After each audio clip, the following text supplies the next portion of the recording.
Pope Francis, the leader of the Catholic Church and a beacon of hope for millions worldwide, passed away at the age of 88. The date was April 21, 2025, and the time was 7:35 a.m. in Vatican City. His passing occurred in his apartment at the Casa Santa Marta guest house. The official cause of death was a stroke that led to a coma and ultimately irreversible heart failure. This final health crisis was compounded by the Pope's recent battle with acute respiratory failure. This respiratory distress was linked to previous medical challenges, including double pneumonia, multiple bronchiectasis, hypertension, and type 2 diabetes. Pope Francis's health had been a growing concern for some time, particularly after a 38-day hospitalization earlier in 2025. This hospitalization stemmed from a severe case of bronchitis that developed into double pneumonia, a serious condition that his doctor later revealed had brought him close to death.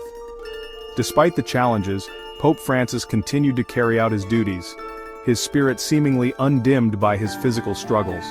His last public appearance was a testament to his enduring faith and commitment to his flock.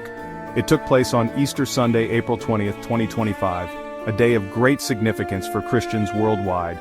The setting was St. Peter's Square, a place that had borne witness to countless moments of religious import. There in the heart of Vatican City, Pope Francis blessed the assembled crowd, his voice carrying a message of hope and resilience. Following his passing, Pope Francis's apartment was sealed in accordance with the sede vacante ritual, a tradition that signifies the vacancy of the papacy. This somber act marked the beginning of a period of mourning and transition for the Catholic Church, a time for reflection on the legacy of a remarkable leader and anticipation of the next chapter in its long and storied history. Pope Francis's papacy was defined by his unwavering commitment to compassion, humility, and inclusivity. He broke down barriers by reaching out to marginalized communities and advocating for social justice.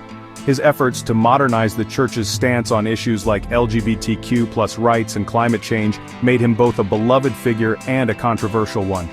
Throughout his tenure, he emphasized the importance of mercy and forgiveness, urging the Church to embrace a more welcoming and compassionate approach. He championed the poor and the marginalized, calling for greater economic equality and environmental responsibility. His message of love and understanding resonated with people of all faiths and backgrounds, solidifying his position as a global icon of peace and unity. His papacy was not without its challenges. Conservative factions within the Church resisted his reformist agenda, leading to internal tensions. However, he remained steadfast in his convictions, believing that the Church needed to evolve to remain relevant in the 21st century. His courage in addressing controversial issues and his willingness to engage in dialogue with dissenting voices set a powerful example for leaders around the world.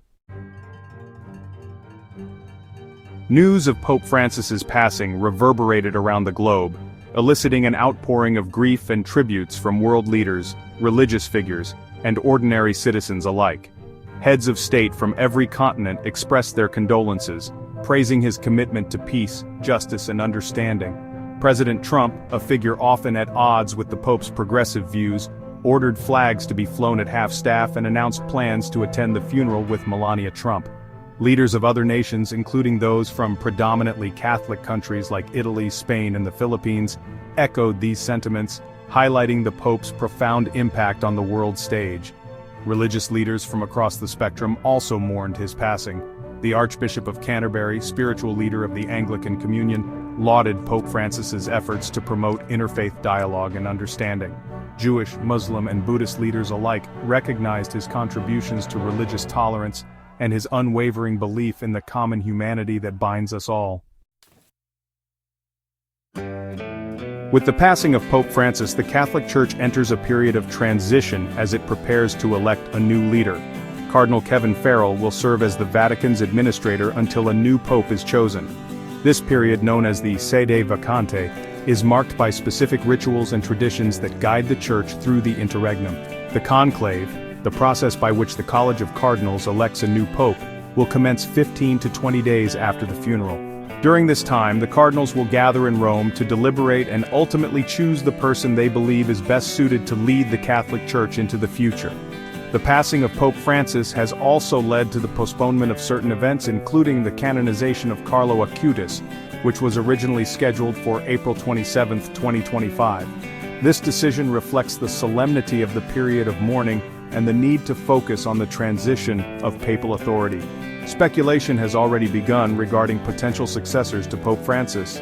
While there is no clear frontrunner, several cardinals are considered papabile, those seen as having the qualities necessary to become pope.